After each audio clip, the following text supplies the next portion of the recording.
Hi guys, आप सुन रहे थे मेरे साथ मस्त मौला भाग 41। गुड मॉर्निंग माँ। काव्या ने अपनी माँ सुलोचना जी से कहा तो सुलोचना जी बोली, गुड मॉर्निंग बेटा। माँ पापा कहाँ हैं, अभी तक उठे नहीं क्या? काव्या ने पूछा तो सुलोचना जी बोली, नहीं बेटा, वो आज सवेरे सवेरे ही चले गए, उन्हें ऑफिस में कुछ जरूरी काम था इसीलिए। ओह अच्छा, काव्या ने कहा, तुम बैठो, मैं तुम्हारे लिए नाश्ता लेकर आती हूं। कहकर सुलोचना जी किचन की तरफ चली गई। हाँ माँ, जल्दी लेकर आओ, मुझे बहुत भूख लगी है। काव्या डाइनिंग टेबल पर बैठते हुए बोली। उसे बैठे अभी कुछ वक्त ही हुए थे कि उसका फोन बजा। तो काव्या ने अपनी जेब से फोन निकाला और स्क्रीन पर अक्षय का मैसेज देखकर मुस्कुरा उठी और फिर मैसेज खोलकर पढ़ने लगी। मैसेज में लिखा था, गाइस आज कॉलेज आते ही पहले मुझसे मिले बिना कोई क्लास में नहीं जाएगा, एक खास बात बताना है। मैसेज पढ़ने के बाद काव्या सोचते हुए बोली, अक्षय तो कभी व्हाट्सएप ग्रुप पे मैसेज नहीं करता, आखिर बात क्या है? कहीं कोई घबराने वाली बात तो नहीं? नहीं, अगर घबराने वाली बात होती तो अक्षय मैसेज के आखिर में आंख मारने वाली इमोजी क्यों डालता? ऐसा लग रहा है वो बहुत एक्साइटेड है कुछ बताने के लिए। खैर, अब ये तो कॉलेज जाकर ही पता चलेगा। इतने में सुलोचना जी काव्या के लिए प्लेट में नाश्ता लेकर आई और उसके सामने रखते हुए बोली, ये लो बेटा तुम्हारा नाश्ता। काव्या, तुम्हारे लिए आज मेरे पास एक गुड न्यूज है। सुलोचना जी बैठते हुए बोली तो काव्या खाते हुए बोली, हाँ बोलिए। बेटा, कल निकिता का फोन आया था। वो कह रही थी कि तुम जिस इंस्टीट्यूट से अपना इंटीरियर का कोर्स करना चाहती थी, अब तुम वहां एडमिशन के लिए अप्लाई कर सकती हो, तो वो तुम्हें अमेरिका बुला रही है। सुलोचना जी ने कहा तो काव्या अचानक से बोली, क्या क्या हुआ बेटा, तुम खुश नहीं हो? सुलोचना जी ने पूछा। नहीं माँ, मुझे बहुत खुशी हुई ये जानकर, मगर मेरी आधी सेमेस्टर यहाँ हो चुकी है, तो ऐसे बीच में सब कुछ छोड़कर जाना पॉसिबल नहीं है मॉम। मैं सोच रही थी कि मैं यहाँ से अपना ग्रेजुएशन पूरा करके जाऊँ। और एक और वजह है मॉम, जिस वजह से मैं फिलहाल तो अमेरिका नहीं जाना चाहती। काव्या नजरें चुराते हुए बोली तो सुलोचना जी ने पूछा, ठीक है, अगर तुम अभी नहीं जाना चाहती तो मैं तुम्हें फोर्स नहीं करूंगी, लेकिन काव्या, मुझे ये बात समझ नहीं आ रही है कि तुम तो अमेरिका जाने के लिए एक पांव पर खड़ी थी, बल्कि मुझे तो लगा था कि ये न्यूज़ सुनकर कहीं तुम कल ही अपनी पैकिंग करके यहां से ना चली जाओ। आखिर ऐसी कौन सी वजह है बेटा जो तुम्हारे सपनों से भी ज्यादा जरूरी है? सॉरी मॉम, मैं अभी आपको ये वजह नहीं बता सकती। काव्या ने मन ही मन कहा, फिर सुलोचना जी से कहा, है कोई वजह, मैं वक्त आने पर आपको सब बताऊंगी। चलो ठीक है, जैसी तुम्हारी मर्जी। तो मैं निकिता को फोन करके बता देती हूँ कि तुम अगले साल ज्वाइन करोगी। सुलोचना जी ने कहा तो काव्या बोली, नहीं माँ, इसकी कोई ज़रूरत नहीं है, मैं खुद निकिता दी को फ़ोन करके बता दूंगी। अच्छा, अब मैं चलती हूँ, बाय माँ। कहकर काव्या कॉलेज के लिए निकल गई। कॉलेज पहुंचकर नीलम, कुणाल और काव्या अक्षय का इंतजार करने लगे। आखिर अक्षय को ऐसी कौन सी बात बतानी है?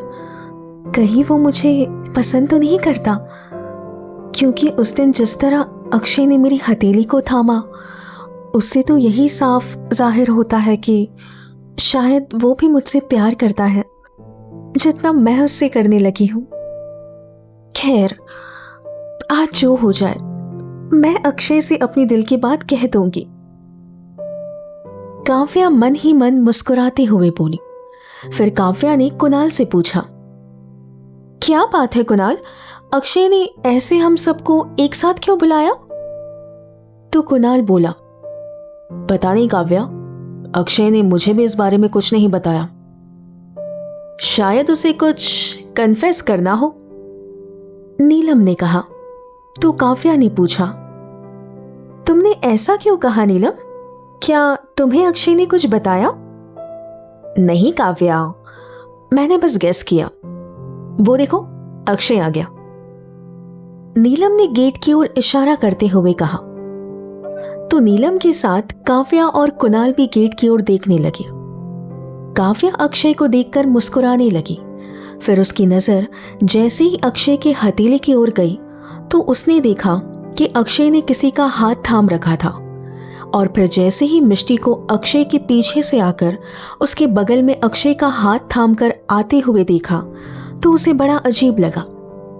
वहीं कुणाल भी अक्षय और मिष्टी को इस तरह हाथ पकड़कर साथ आता देख उसे भी कुछ समझ नहीं आया, मगर नीलम दोनों को देखकर बेहद खुश थी, क्योंकि उसे पहले से ही पता था कि वो दोनों एक साथ आने वाले थे। अक्षय, प्लीज मेरा हाथ छोड़ दो, सब कैसे हमें घूर घूर कर देख रहे हैं, मुझे बहुत एम्बैरेसिंग हो रही है, मिष्टी ने धीरे से अक्षय से कहा। तो अक्षय बोला, मिष्टी, वैसे तो मुझे इन लोगों से कोई फर्क नहीं पड़ता, लेकिन अगर तुम कहती हो तो मैं तुम्हारा हाथ छोड़ देता हूं, मगर एक बार और सोच लो, क्योंकि तुम तो जानती हो ना कि लड़कियां मेरे पीछे कितनी पागल है। ये सुनकर मिष्टी उसे घूरने लगी तो वो मुस्कुराने लगा। OMG, I don't believe this. क्या सच में अक्षय ने उस बहन जी का हाथ थामा हुआ है? सोनिया अपनी फ्रेंड से बोली। तो उसकी फ्रेंड ने मुंह टेढ़ा करते हुए कहा, हाँ सोनिया, हमें जो दिख रहा है वो सच है।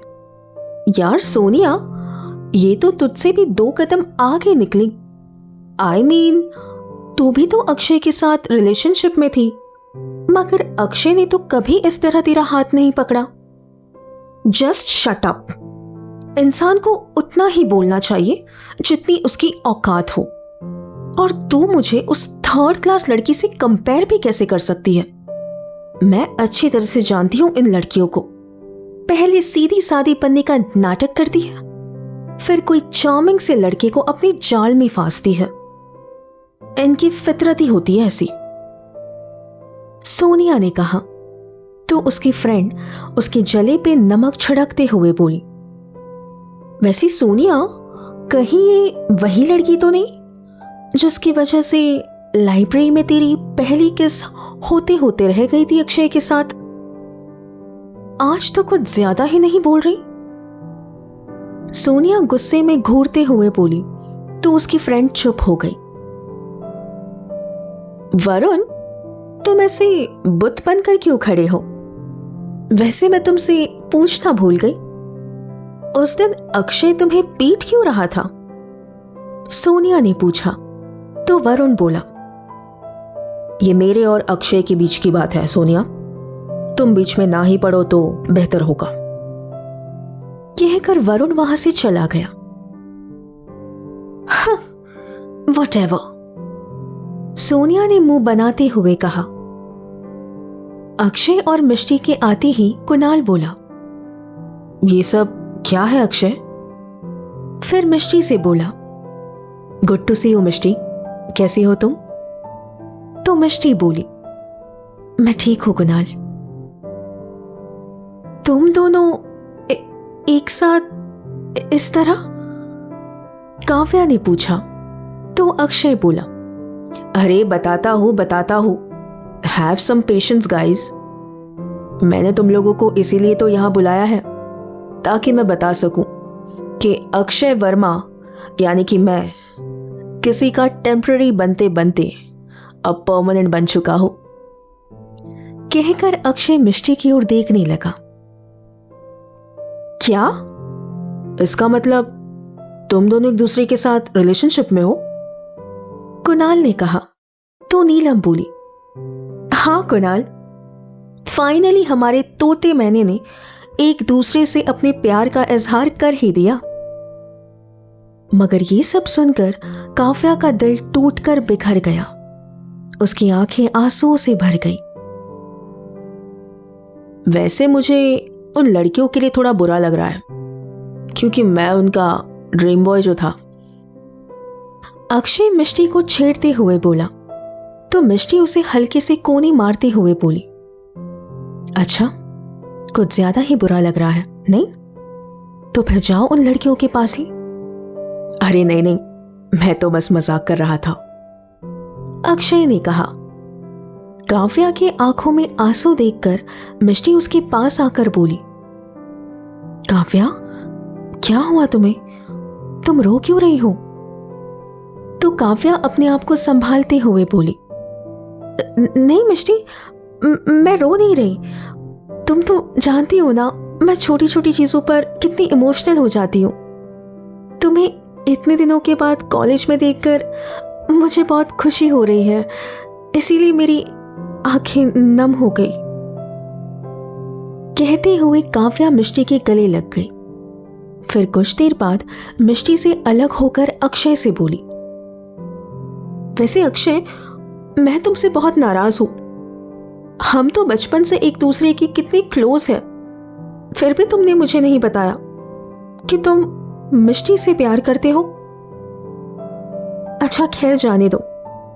मैं तुम दोनों के लिए बहुत बहुत ज्यादा खुश हूं। हमेशा ऐसे ही एक साथ रहना। अच्छा, मुझे कुछ काम है, तो मैं तुम लोगों से बाद में मिलती हूं। कहकर काव्या वहां से चली गई। अर्नब जी अपने मीटिंग में बिजी थे, तभी बीच में उनका फोन बजा। ऐसे तो वे कभी अपनी मीटिंग्स के बीच में अपना फोन नहीं उठाते, लेकिन इस बार कॉल डीआईजी सर का था, तो उन्होंने अपने क्लाइंट्स को एक्सक्यूज में कहा और किसी दूसरी जगह पर आकर फोन उठाकर बोले, जी डीआईजी साहब, बोलिए। दूसरी तरफ से डीआईजी सर ने जवाब दिया, नमस्ते अर्नब जी, बिजी तो नहीं थे आप? वो क्या है ना, मुझे आपसे कुछ जरूरी बात करनी थी। जी हाँ, बिजी तो था, मगर आपने फोन किया है तो जाहिर सी बात है कोई बहुत जरूरी बात होगी, अर्नब जी ने कहा। तो डीआईजी सर बोले, जी मैं आपका ज्यादा वक्त नहीं लूंगा, बस मुझे आपको कुछ बताना है। मैंने सोचा था कि ये बात आप तक ना ही पहुंचे तो बेहतर होगा, क्योंकि आपके वकील ने भी मुझसे आपको ये बात बताने के लिए मना किया था, मगर हमारी जान पहचान काफी सालों से है, इसीलिए मुझे अब आपको सब कुछ सच सच बता देना चाहिए। क्या बात है डीआईजी साहब, आप कौन से सच की बात कर रहे हैं? अर्नब जी ने पूछा। तो डीआईजी सर बोले, दरअसल बात आपके बेटे राजवीर के बारे में है। अभी हाल ही में उसे हमारे डिपार्टमेंट के इंस्पेक्टर ने अरेस्ट किया था, किसी मिष्टी नाम की लड़की के किडनैपिंग और उसके साथ जोर जबरदस्ती करने के केस में। व्हाट? ये क्या बकवास कर रहे हैं आप होश में तो हैं कि आप क्या बोल रहे हैं? अर्नब जी आश्चर्य होकर बोले। तो डीआईजी सर ने कहा, देखिए अर्नब जी, मैं जानता हूं ये सुनकर आप वाकई हैरान होंगे, पर यह सच है। और आप चिंता मत करिए, राजवीर इस वक्त जेल में नहीं है, बल्कि उसे तो उसी दिन आपके वकील ने रिहा करवा लिया था। पिछली बार मैंने सिर्फ आपके खातिर उसे जाने दिया, क्योंकि मैं नहीं चाहता इसका असर आपके रेपुटेशन पर पड़े। और मैंने आपको फ़ोन इसीलिए किया है ताकि आप अपने बेटे को समझाएं कि वो आगे से ऐसी कोई हरकत ना करे, वरना मजबूरन मुझे उसे अरेस्ट करना पड़ेगा। चलिए ठीक है, अब मैं रखता हूं, नमस्ते। कहकर डीआईजी सर ने फोन काट दिया। ये सारी बातें सुनकर अर्नब जी को बहुत बड़ा धक्का लगा। कुछ देर बाद उन्होंने अपने असिस्टेंट को कॉल करके बुलवाया।